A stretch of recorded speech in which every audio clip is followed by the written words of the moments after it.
শান্তনামা informs YouTube চ্যানেলে তোমাদের সকলকে আবারও স্বাগত জানাই। আশা করি ভালো আছো। তোমাদের জন্য আজ প্রেসিস রাইটিংয়ের উপরে আরেকটি ভিডিও। দেখো, এই প্রেসিটা কিন্তু পিকে দে সরকারের বইয়ের 16 নম্বর প্রেসি, মানে অনুশীলনী 16 নম্বর প্রেসি। অর্থাৎ এর আগে কিন্তু পিকে দে সরকারের বইয়ের 1 থেকে 15টা প্রেসি এই চ্যানেলে আপলোড হয়েছে। যারা তোমরা দেখোনি তাদেরকে রিকোয়েস্ট করবো, এই ভিডিওর নিচে দেখো একটা ডেসক্রিপশন বক্স আছে, ওই ডেসক্রিপশন বক্সে আগে পিকে দে সরকারের বইয়ের অনেক প্রেসিজ আপলোড হয়েছে, 1 থেকে 15টা তো আছেই।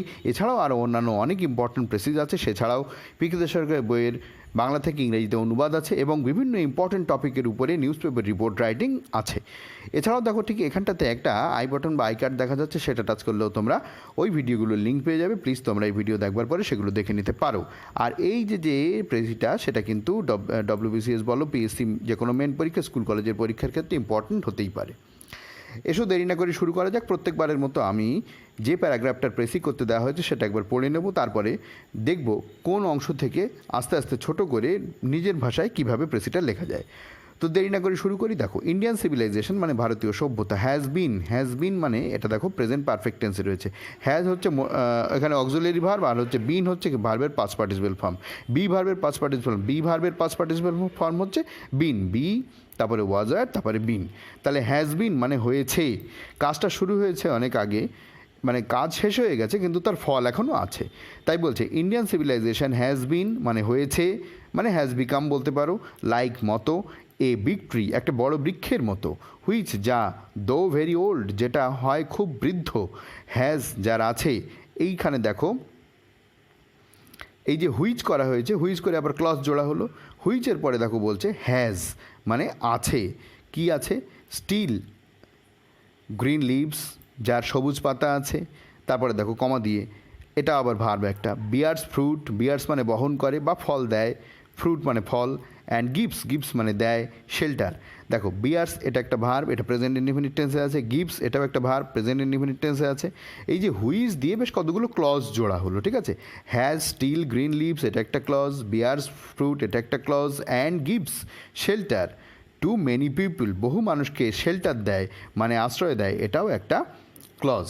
তার মানে বলছে কি, ভারতীয় সভ্যতা একটি বড় বৃক্ষের মতো, যে বৃক্ষ অনেক পুরনো হলেও, এই যে like a big tree has been হয়েছে, লাইক এ বিগ ট্রি একটা বড় বৃক্ষের মতো যেটা পুরনো হলেও এইসব দান করে যাচ্ছে অনেক মানুষকে। তারপরে কী বলছে দেখো, হিস্টোরিয়ানস ঐতিহাসিকগণ, টেল আস এটা প্রেজেন্ট ইনডিফিনিট টেন্সে রয়েছে। হিস্টোরিয়ানসটা কিন্তু বহু বচন, এটা সিঙ্গুলার নাম্বার নয়। সিঙ্গুলার হলে এখানে টেলস হতো, যেহেতু এটা প্লুরাল তাই এখানে টেল হচ্ছে। তাহলে হিস্টোরিয়ানস টেল আস, ঐতিহাসিক মানে ইতিহাসবিদগণ বলে আমাদেরকে, কি বলে, দ্যাট যে মেনি ইনফ্লুয়েন্সেস অনেক প্রভাব, হ্যাভ গন মানে কি, হ্যাভ গন মানে গেছে, টু দ্য, আচ্ছা হ্যাভ গন টু হচ্ছে এখানে ডেস্টিনেশন বোঝাচ্ছে, কোনো একটা কাজ সমাপ্ত করার কথা বলছে। দ্য মেকিং মানে তৈরি করা, অফ দিস সিভিলাইজেশন এই সিভিলাইজেশন মানে এই সভ্যতা তৈরি করার ক্ষেত্রে অনেক ইনফ্লুয়েন্স মানে অনেক প্রভাব রয়েছে, এটাই হচ্ছে এখানকার মানে, ঠিক আছে। তাহলে ইতিহাসবিদগণ বলছে যে অনেক প্রভাব রয়েছে এই সিভিলাইজেশন তৈরি করার ক্ষেত্রে, যা অন্য দেশের ক্ষেত্রে এই ব্যাপারগুলো কিন্তু বিরল, যা ভারতবর্ষে আছে। ভারতে অনেক ভাষাভাষীর মানুষ এখনও আছে এবং তার ঐতিহাসিক কারণও আছে। দেখো কি বলছে, দ্য পিপল নির্দিষ্ট হচ্ছে, মানে নির্দিষ্ট করে বলছে সেই সকল মানুষকে। কোন মানুষগুলো? হু যারা, লিভড অ্যাট মহেঞ্জোদড়ো এটা কিন্তু পাস্ট ইনডিফিনিট টেন্সে রয়েছে। লিভড অ্যাট মহেঞ্জোদড়ো, মহেঞ্জোদড়োতে যারা বাস করতো, অর্থাৎ মহেঞ্জোদড়োর সময় যারা ছিল সেই সব মানুষরা। এখানে একটা কথা বলে দেওয়া দরকার, ইনফ্লুয়েন্সেস হ্যাভ গন এটা কিন্তু প্রেজেন্ট পারফেক্ট টেন্সে রয়েছে, ঠিক আছে। আচ্ছা, তাহলে দ্য পিপল হু লিভড যে সকল মানুষরা বাস করতো মহেঞ্জোদড়ো সভ্যতায়, কন্ট্রিবিউটেড যাদের অবদান রেখেছিল। দেখো, হু দিয়ে দুটো ক্লজ জোড়া হলো, হু দিয়ে প্রথম ক্লজ জোড়া হলো লিভড, এটা কিন্তু পাস্ট ইনডিফিনিট টেন্সে রয়েছে। কন্ট্রিবিউটেড এটাও পাস্ট ইনডিফিনিট টেন্সে রয়েছে। তাহলে যারা মহেঞ্জোদড়োতে বাস করতো তারা কন্ট্রিবিউট করেছিল সামথিং টু ইট, কোনো কিছু এতে। দেন কেম দ্য আরিয়ান্স, তারপর এলো আর্যরা। হু পারফেক্টেড ইট আফটার, এইটা আগে পড়ে নিতে হবে, তবে মানেটা সঠিকভাবে বোঝা যাবে। হু পারফেক্টেড ইট এর মানে পরে করছি, দেখো কী বলছে, আফটার মানে পরে। The Dravidian had made their own contribution, দ্রাবিড়িয়ানরা তাদের কন্ট্রিবিউশন করার পর। আফটার মানে কি? আফটার মানে পরে। দেখো, সাধারণত যখন দুটো কাজ আগে ঘটে তখন সেটা পাস্ট পারফেক্ট টেন্সে হয় এবং আফটারের পরে ওই পাস্ট পারফেক্ট টেন্সটা বসে যায়। আফটার মানে কি? আফটার মানে পরে। কিসের পরে? দ্রাবিড়িয়ান হ্যাড মেড, দ্রাবিড়িয়ানরা তৈরি করেছিল দেয়ার ওন কন্ট্রিবিউশন, তাদের নিজেদের অবদান রেখেছিল, তারপরে আর্যরা কী করলো সেটাকে পারফেক্টেড করলো। দ্রাবিড়িয়ানদের উত্তরসূরি হিসাবে আর্যরা সেটাকে আরও ঠিকঠাক করলো, পরিপূর্ণতা দিল, এরকম মানে দাঁড়াচ্ছে। ঠিক আছে, তাহলে এইটা কিন্তু পাস্ট ইনডিফিনিট টেন্সে রয়েছে, আবার কিন্তু হ্যাডমেডটা পাস্ট পারফেক্ট টেন্সে রয়েছে। ওকে, তারপরে দেখো কী বলছে, তোমরা পাস্ট পারফেক্ট টেন্সের নিয়ম কানুন যদি জানতে চাও তাহলে শান্তনুমা ইনফর্মস ইউটিউব চ্যানেলের প্লেলিস্টে গিয়ে টেন্স অ্যান্ড ট্রান্সলেশনের যে প্লেলিস্টটা আছে ওখান থেকে তোমরা পাস্ট পারফেক্ট টেন্সটা দেখে নিতে পারো কনফিউশন দূর করার জন্য। তারপরে দেখো কী বলছে, দ্য পার্সিয়ানরা, দ্য গ্রিকরা and Mughals added something to it. তাহলে পার্সিয়ান, গ্রিক, মুঘল এরাও যোগ করেছিল কিছু। এই অ্যাডেড এটা কিন্তু যোগ করা, মানে কিছু অবদান তারা রেখেছিল সেটার কথা বলছে। অ্যাডেড এটা পাস্ট ইনডিফিনিট টেন্সে রয়েছে।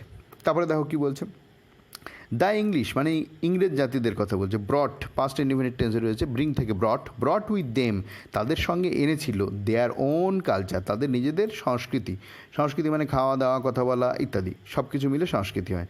দ্য ট্রেসেস সেই লক্ষণ, অফ হুইস যার, অর্থাৎ এই যে হুইসটা হচ্ছে যার লক্ষণ, অর্থাৎ এই কালচারের লক্ষণ, কালচারকে হুইস বোঝাচ্ছে। ঠিক আছে, ট্রেসেস অফটা হচ্ছে এখানে র বা এর, ট্রেসেস মানে হচ্ছে লক্ষণ, অফ হুইস, তাহলে এই যে কালচারের লক্ষণগুলো উই ফাইন্ড আমরা দেখতে পাই এভরিহোয়ার প্রত্যেক জায়গায়, উই ফাইন্ড এটা কিন্তু প্রেজেন্ট ইনডিফিনিট টেন্সে রয়েছে। এভরিহোয়ার ইন ইন্ডিয়া ভারতবর্ষে টুডে, আজকের দিনে কিন্তু ইংরেজদের যে কালচার যা তারা আমাদের দিয়ে গেছে সেগুলোকে আমরা সব জায়গায় দেখতে পাই। মেনি ইনফ্লুয়েন্সেস অনেক প্রভাব, ইন দিস ওয়ে এইভাবে, ফ্রম উইদিন, ফ্রম মানে থেকে, উইদিন অ্যান্ড উইদাউট ব্যাপারটা কি একটু বোঝো।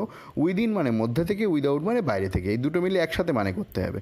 তাহলে ফ্রম উইদিন অ্যান্ড উইদাউট, অর্থাৎ ভারতীয় যারা মূল ভারতীয় তাদের ভেতর থেকে এবং বাইরে থেকে বিভিন্ন ইনফ্লুয়েন্স ইন দিস ওয়ে এইরকমভাবে হ্যাভ হ্যাড, দেখো এটা আবার প্রেজেন্ট পারফেক্ট টেন্সে রয়েছে, কিন্তু হ্যাভ হ্যাড কীভাবে রয়েছে ভালো করে বোঝো। দেখো হ্যাভটা হচ্ছে এখানে অক্সিলারি ভার্ব। ঠিক আছে, এটা যখন আমরা পারফেক্ট টেন্স করি তখন হ্যাভ হ্যাজের যে কোনো একটা বসে, তাহলে হ্যাভ কেন বসলো, ইনফ্লুয়েন্সেস এটা বহুবচন তাই এখানে হ্যাভ বসলো। ওকে, তারপরে হ্যাড, এই হ্যাডটা কিন্তু আর অক্সিলারি না, এটা কিন্তু ফাইনাইট ভার্ব বা মূল ভার্ব। কেন এটা মূল ভার্ব, দেখো হ্যাভ হ্যাজের কিন্তু আরেকটা মানে হয়, সেটা হচ্ছে থাকা, হওয়া, কিছু করা ইত্যাদি। তো এইখানে সেই মূল ভার্ব হিসেবে এটা বসেছে। যেমন ধরো আমি বললাম যে I had my meal at night, আমি রাতে খাবার খেয়েছিলাম। ওই হ্যাড মানে খাওয়া, হ্যাডের অনেক রকম মানে হতে পারে। এখানে দেখো হ্যাভ হ্যাড মানে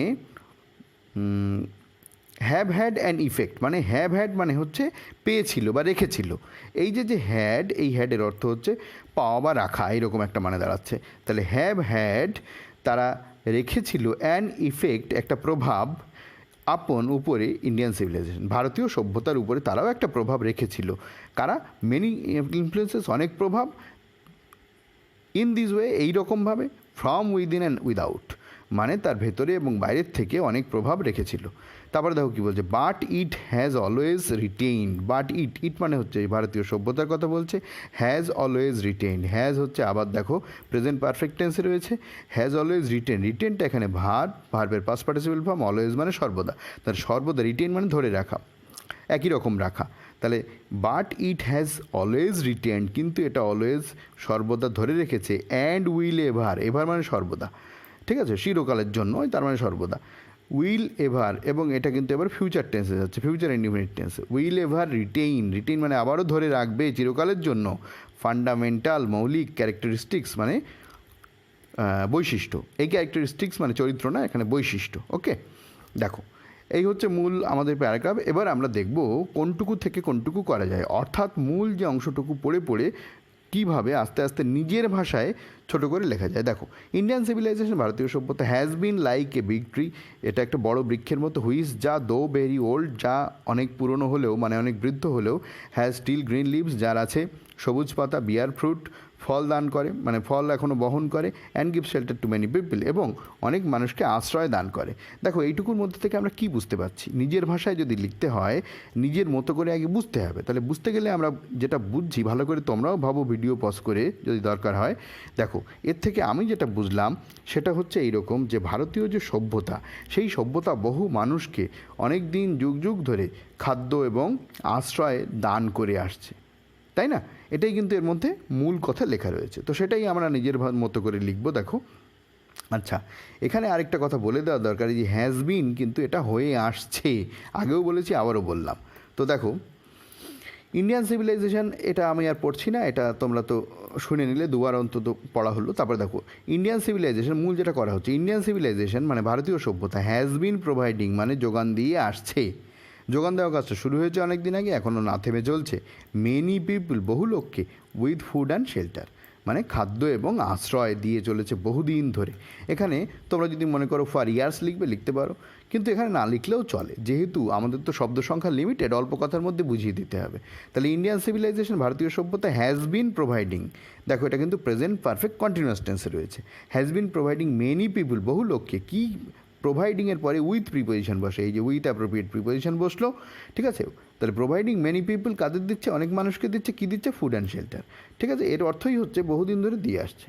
নেক্সট দেখো, এইবারে দেখো এই যে অংশটুকু, historians tell us that many influences have gone to making of the civilization, ঐতিহাসিকরা বলছে যে অনেক প্রভাব রয়েছে এই সভ্যতা তৈরির জন্য। People who lived at Mohenjodaro contributed something to it, মহেঞ্জোদড়োর যে সমস্ত মানুষ বাস করতো মহেঞ্জোদড়ো সভ্যতায়, তারা এই সভ্যতার কিছু অবদান রেখেছিল, কন্ট্রিবিউট করেছিল। Then came the Aryans who perfected it after Dravidian had made their own contribution, দ্রাবিড়িয়ানরা তাদের নিজস্ব কন্ট্রিবিউশন করার পর, মানে নিজস্ব অবদান রাখার পরে, আরিয়ান যারা ছিল তাদের উত্তরসূরি, তারা এটাকে সঠিকভাবে রেখেছিল, সঠিকভাবে অবদান রেখেছিল বা অবদান দিয়েছিল এই সভ্যতার কাছ প্রতি। The Persians, Greeks, Mughals added something to it, Persian, Greek এবং মুঘলরাও এতে কিছু যোগ করলো। English brought with them their own culture, ইংরেজরাও তাদের নিজস্ব কালচার নিয়ে এসেছিল। দ্য ট্রেসেস অফ হুইচ, যার লক্ষণ we find everywhere in India today, আজকের দিনে যা আমরা সবসময় দেখতে পাই। দেখো প্রত্যেক জায়গায় আমরা দেখতে পাই। একটা কথা তোমাদের বলা দরকার, সেটা হচ্ছে কি, আমাদের ভারতবর্ষে বিভিন্ন সময় বিভিন্ন প্রজাতি, বিভিন্ন সাম্রাজ্য এসেছে, তারা শাসন করেছে, শোষণ করেছে এবং নিজেরা বসবাসও করেছে, যার কারণে তাদের সভ্যতা, সংস্কৃতি, কৃষ্টি, কালচার দ্বারা আমরা প্রভাবিত হয়েছি। এবং আমরা যারা আজকে ভারতীয়, তারা আমরা অরিজিনাল ভারতীয় হয়তো না, আমাদের মানে পূর্বপুরুষদের কথা যদি বিচার করা হয় তাহলে আর্য, দ্রাবিড়িয়ান এরকম অনেক কথা চলে আসবে। তো যাই হোক, কোথাও মুঘল, পার্সি, গ্রিক, হ্যাঁ, তাদেরও উত্তরসূরি হিসেবে আমরা কোথাও কোথাও কোনো কোনো জায়গায় আছি ইত্যাদি। তো যেটা এখানে মূল ব্যাপার, সেটা হচ্ছে যে ভারতীয় যে সভ্যতা, সেই সভ্যতা কিন্তু বিভিন্ন সময় বিভিন্ন জাতির দ্বারা ইনফ্লুয়েসড হয়েছে, তাদের কালচারের দ্বারা, ঠিক আছে। এবং ইতিহাস সাক্ষী রয়েছে যে বিভিন্ন সময়ের বিভিন্ন যুগের মানুষ এই সভ্যতা তৈরি করার জন্য তাদের কন্ট্রিবিউশন দিয়েছে। ব্যাপারটা ঠিক এরকম করতে পারলেই কিন্তু আমাদের হয়ে যাবে। তো দেখো, এই কালো অংশটুকু পড়ছে না, এটুকু ইতিমধ্যে পড়লাম। দেখো কী বলছে, নিজের ভাষায় নিজের মতো করে গুছিয়ে লেখা, এর মানে হচ্ছে ওইখানে যে লেখা আছে, অর্থাৎ প্রশ্নে যা লেখা আছে ঠিক সেই রকমভাবে না লিখে নিজের মতো করে লেখা। এর অর্থ এই না যে এইখানে যে শব্দ লেখা আছে তা একটাও ব্যবহার করা যাবে না। হ্যাঁ, তবে কিছু কিছু ক্ষেত্রে নতুন শব্দ যদি আনা যায় ভালো হয়, অসুবিধা কিছু নেই, কিন্তু এইখানে হুবহু এই লাইন তুলে দিয়ে না লেখাই ভালো। নিজের মতো করে লেখা, নিজের মতো করে লেখা মানে এখান থেকে শব্দ নাও, পারলে আরও নতুন শব্দ আনো, কিন্তু নিজের মতো করে সেন্টেন্স তৈরি করো, এর মানেই হচ্ছে নিজের ভাষায় লেখা। আশা করি তোমরা বুঝতে পেরেছো, এটা অনেকে কমেন্ট করে প্রশ্ন করে, তাই উত্তর দিলাম। দেখো, হিস্ট্রি উইটনেসেস মানে ইতিহাস সাক্ষী আছে, উইটনেস মানে হচ্ছে দেখে, সাক্ষী থাকে, এটা কিন্তু প্রেজেন্ট ইনডিফিনিট টেন্সে রয়েছে। হিস্ট্রি উইটনেসেস মানে ইতিহাস সাক্ষী আছে, কী ব্যাপারে সাক্ষী আছে, দ্য কন্ট্রিবিউশন, এই যে উইটনেসেস মানে সাক্ষী দেয়, মানে সাক্ষী আছে, ঠিক আছে। তাহলে হিস্ট্রি উইটনেসেস মানে হিস্ট্রি দেখেছে বা সাক্ষী আছে কোন ব্যাপারে, দ্য কন্ট্রিবিউশনের সাক্ষী, কাদের কন্ট্রিবিউশন, অফ পিপুল মানুষদের, কোন মানুষদের, অফ ডিফারেন্ট এজেস বিভিন্ন যুগের মানুষদের যে কন্ট্রিবিউশন তার সাক্ষী ইতিহাস আছে। অ্যান্ড রেসেস মানে জাত, বিভিন্ন জাতির এবং বিভিন্ন যুগের মানুষের যে কন্ট্রিবিউশন, সেই কন্ট্রিবিউশনের সাক্ষী ইতিহাস দিচ্ছে। কী জন্যে, জন্য ডেভেলপিং মানে হচ্ছে ডেভেলপ করা, গড়ে তোলা। দ্য সিভিলাইজেশন মানে ইন্ডিয়ান সিভিলাইজেশন, সেটা আর এখানে উল্লেখ করা হলো না, ইন্ডিয়ান না লিখলেও চলবে, আগে একবার লেখা হয়েছে। আশা করি তোমরা এটা বুঝতে পেরেছো। দেখো পরের বাক্য কী বলছে, পরের পার্টটা কী বলছে, মেনি ইনফ্লুয়েন্সেস অনেক প্রভাব, ইন দিস ওয়ে এইভাবে, ফ্রম উইদিন অ্যান্ড উইদাউট মানে তো বললাম ঘরে মানে ভেতরে এবং বাইরে থেকে অনেক রকম প্রভাব, হ্যাভ হ্যাড অ্যান ইফেক্ট আপন ইন্ডিয়ান সিভিলাইজেশন, ভারতীয় সিভিলাইজেশনে তাদেরও একটা ইফেক্ট আছে, ঠিক আছে। এই যে হ্যাভ হ্যাডের মানে আগেই বলেছি, ঠিক আছে, এই হ্যাডের অর্থ ধরে নিতে পারো আছে বা প্রভাব ফেলেছে, আর এটা অক্সিলারি ভাব আগেই বলা হয়েছে। তাহলে অনেক প্রভাব রয়েছে ভারতীয় সভ্যতার উপরে, but it has always retain, কিন্তু ইট হ্যাজ অলওয়েজ রিটেন, এটা প্রেজেন্ট পারফেক্ট টেন্সে রয়েছে, always retained and will ever retain, এটা সর্বদা একই রকম রেখেছে এবং রেখে চলবে ফান্ডামেন্টাল ক্যারেক্টারিস্টিক্স অর্থাৎ মৌলিক বৈশিষ্ট্য, অর্থাৎ বিবিধের মধ্যে বৈচিত্র্যের মধ্যে ঐক্য, এরকম একটা ব্যাপার।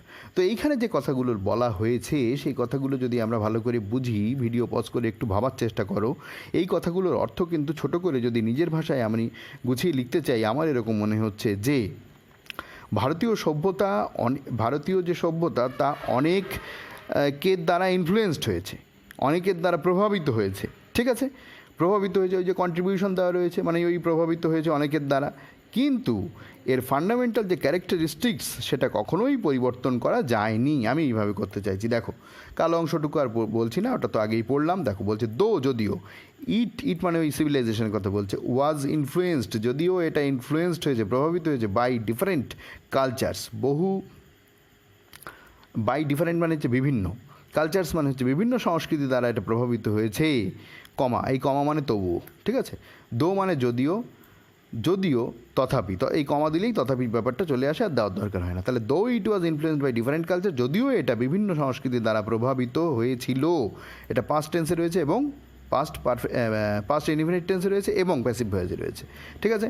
ইটস ফান্ডামেন্টাল ক্যারেক্টারিস্টিক্স, এই যে ফান্ডামেন্টাল ক্যারেক্টারিস্টিক্স মানে এর ফান্ডামেন্টাল মানে মৌলিক, ক্যারেক্টারিস্টিক মানে বৈশিষ্ট্য, could never been changed, never মানে কখনোই না, নেভার বিন চেঞ্জড কখনোই পরিবর্তন করা যায়নি, ঠিক আছে।